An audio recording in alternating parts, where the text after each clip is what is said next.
महाराज हिरण्यकश्यपु जैसे दुष्ट के यहाँ प्रहलाद जैसा भक्त बालक कैसे पैदा हो गया? महाराज कथा को विस्तार से सुनाओ। तब सुखदेव जी कहते हैं, राजन इसमें कयादू माँ का हाथ है। कैसा हाथ है? बोले प्रहलाद की माँ है कयादू जी। जब भगवान ने हिरण्याक्ष को मार दिया तो हिरण्यकश्यपु उठते बैठते सोते खाते पीते कम से कम 100 गाली भगवान को देता और कहता जब तक बदला नहीं लूंगा शांत नहीं बैठूंगा विष्णु से। पर कैसे बदला लूं? चला गया मेरा द्रोणगिरी पर्वत पे तपस्या करने। ऊर्ध्वबाहो नवो दृष्टि पादांगुष्ठा श्रुतावने। ऊपर हाथ कर लिए, आकाश में देखने लगा, पैर के अंगूठे पे खड़ा हो गया, भगवान का भजन, ब्रह्मा जी की तपस्या करने लगा। इंद्र ने सोचा ब्रह्मा जी प्रसन्न हो गए और वरदान देंगे, विष्णु से बाद में लड़ेगा, स्वर्ग पे आक्रमण पहले करेगा। क्या करें? बोले तपस्या को खंडित करो। तो इंद्र आया तोता का रूप बना के, वो कहता है ब्रह्मणे नमः। तो इंद्र आराम से कहते हैं नारायणाय नमः। अब जैसे शत्रु का नाम सुनता है तो इसको क्रोध आ जाता है बार बार। बोला आज हम गलत मुहूर्त में आ गए तपस्या करने, आज चलते हैं फिर कभी आएंगे। अच्छा वो इंद्र रूपी तोते को भगाता है तो तोता उड़ के जाता है और फिर ध्यान लगाता और फिर बोलता, तो फिर तोता बोलता अच्युताय नमः श्री कृष्णाय नमः। हार थक के घर आ गया। कयादू ने पूछा महाराज आप तो गए थे तपस्या करने, बड़े जल्दी आ गए, भगवान मिल गए का? नहीं मिले। क्यों आ गए? अरे देवी कहा बताऊं, जैसे मैं तपस्या करने के लिए गया एक तोता आता है और बीच में विघ्न डाल देता है। क्या बोलता था तोता? बोले कह रहा था नारायणाय नमः। कयादू सोच में पड़ गई, इसने जीवन भर भगवान को गाली दी हैं, कभी इसने भगवान का भजन नहीं किया, क्यों ना आज अपने स्वामी से कुछ भगवान का नाम जप करवा लूं। और महाराज बार बार स्वामी तोता ने क्या कहा, तोता ने क्या कहा, ये बार बार कहलवा करके उस रात्रि में कयादू मैया ने 108 बार भगवान का नाम उच्चारण करवा लिया और उसी रात्रि कयादू मैया को गर्भधारण हो गया। और महाराज गर्भ में भगवान की कृपा से प्रहलाद जी आए। बाद में तो ये चला गया तपस्या करने। इंद्र को पता चला तो इंद्र मैया कयादू को मारने के लिए गया। नारद जी ने डांटा है, कयादू को अपने आश्रम ले गए। कयादू मैया गर्भवती हैं। ध्यान से सुनना माताओं, जब कोई मैया गर्भवती हो, गर्भ में बालक हो, माताओं कथा जरूर सुनना। क्या होगा? बोले कथा के प्रभाव से प्रहलाद जैसा भक्त बेटा पैदा होगा। अब कयादू मैया कथा सुनती हैं, नारद जी रोज कथा सुनाते हैं। देखो गर्भस्थ बालक के ऊपर इतना जल्दी प्रभाव पड़ता है। अर्जुन ने अपनी पत्नी के लिए गर्भ में ही तो सुनाया था चक्रव्यूह तोड़ना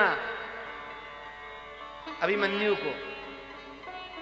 इसलिए जैसे ही गर्भ का चौथा 5वां महीना प्रारंभ हो, माताओं को नित्य प्रति कथा जरूर सुनना चाहिए। सीरियल देखना बंद कर देना चाहिए, कथा सुनना शुरू कर देना चाहिए। घंटा 1 घंटा रामचरितमानस का पाठ कर लो, घंटा 1 घंटा महाराज किसी महापुरुष की कथा सुन लो। अब तो ऐसे साधन हो गए, फोन में ही कथा सुन लो।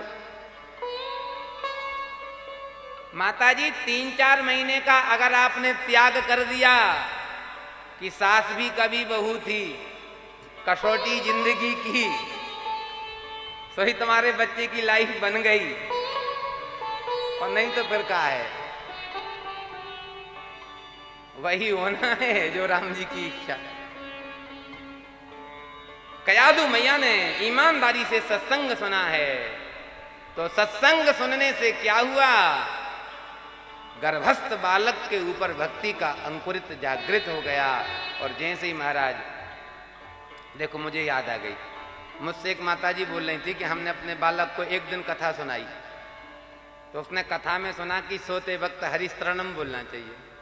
अब माँ बाप बिल्कुल नहीं बोलते, पर छोरा स्वयं बोलता और उनसे बुलवाता कि बोलो एक बार। ये संस्कार देखो, मैं निवेदन करूं, 7 दिन तक कथा सुनो और 7 दिन में कोई एक ऐसी बात जीवन में धारण कर लो कि संपूर्ण जीवन तक उस बात का निर्वाह करना है। मात्र एक वाक्य पूरा जीवन बदल देगा। पूरी कथा तो दूर की बात है, एक वाक्य बदल देगा पूरा जीवन। गोस्वामी जी को एक ही बात तो लग गई थी अपनी पत्नी की, जैसे तुम इस हाड़ मास की काया से प्रेम करते हो, अगर ऐसा प्रेम तुम रघुनाथ से करने लगते तो तुम्हारा जीवन बदल जाता। गोस्वामी जी को बात लग गई और रघुनाथ जी से प्रेम करने लगे, तो रामचरितमानस जैसा ग्रंथ लिख दिया।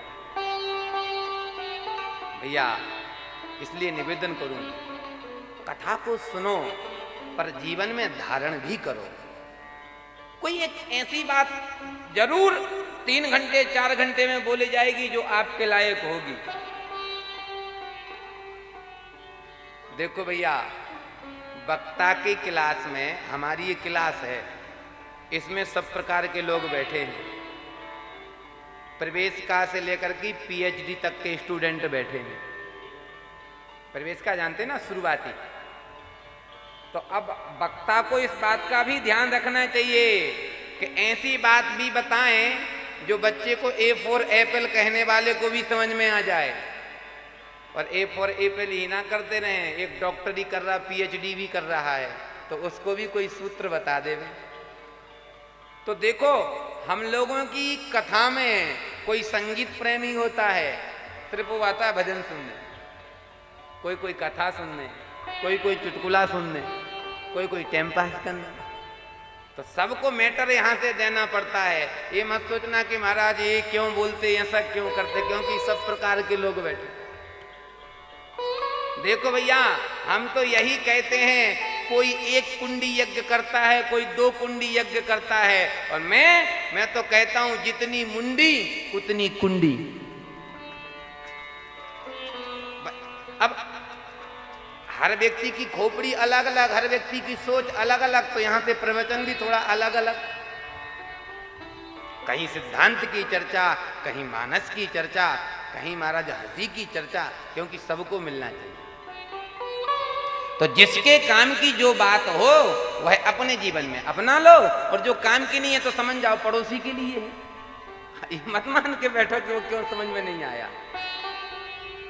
और अगर सब कुछ पूरी कथा एक ही बार समझ में आएगी तो फिर आप दुनियादारी छोड़ के जंगल चले जाओगे, घर कैसे चलेगा। प्रहलाद जी महाराज जन्म हुआ है प्रहलाद का, बचपन से ही रोग लग गया था भगवान के भजन का। प्रहलाद जी महाराज ऐसा भजन करते हैं, उठते बैठते चलते फिरते खाते पीते भगवान नाम स्मरण करते हैं। अब तो महाराज हिरण्यकश्यप को लगा, जिस विष्णु ने मेरे साथ छल करके मेरे भाई को मारा, उसी विष्णु ने मेरे घर में मेरे बेटे को ही अपना भगत बना लिया। क्या करें? बोले इसको घर से बाहर भेजो। कहाँ? बोले शुक्राचार्य की पाठशाला में। शुक्राचार्य बेटा, शुक्राचार्य की पुत्र संडा मर्मक को बुलाया, इसको ले जाओ और हिरण्यकश्यप विश्वविद्यालय में भर्ती करो और इसको शिक्षा दो, काहे की मारने की, काटने की, लूटने की, पीटने की और झूठ बोलने की। ले गए महाराज, 1 साल तक पढ़ाया, 1 साल पूरी हो गई। आए हैं मैया कयादू ने सुंदर श्रृंगार किया है, जाके हिरण्यकश्यप की गोद में बिठाया है। हिरण्यकश्यप ने पूछा, वत्स प्रहलाद, तुम 1 वर्ष बाद गुरुजी के यहाँ से पढ़ के आए हो, बताओ तुम्हारे गुरुजी ने तुमको क्या पाठ पढ़ाया। प्रहलाद जी भी सोचते हैं, पिताजी कह रहे गुरुजी ने क्या पाठ पढ़ाया, तो बोले हमारे गुरुजी तो नारद जी हैं। पिताजी आप कहते हो कि गुरुजी ने क्या पाठ पढ़ाया, तो सुनो पिताजी, गुरुजी ने एक ही बात बताई है। क्या? बोले तत्सा धुमन्ने सूर्यवर देहिना सदा समुद्वेग निधिया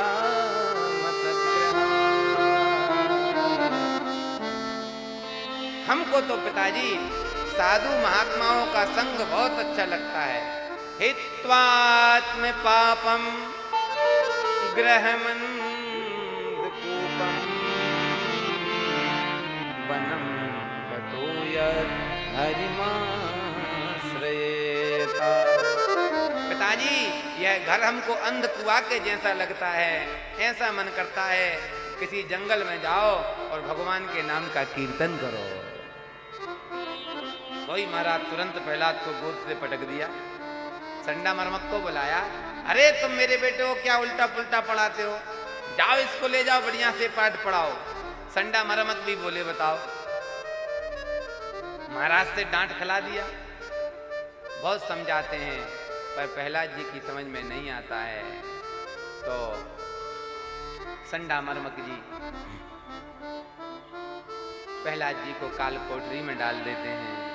और जैसे काल कोठरी में डालते हैं कि 2-3 दिन तक भोजन नहीं देंगे, अकल ठिकाने लग जाएगी। लेकिन कोई जरूरी पाठशाला का काम आ गया तो चले गए बाजार काम से। पर पाठशाला की रेख देख किसके हाथ में सौंपें? तो महाराज पाठशाला की रेख देख सौंप दी प्रहलाद के हाथ में। और आज प्रहलाद जी जैसे पाठ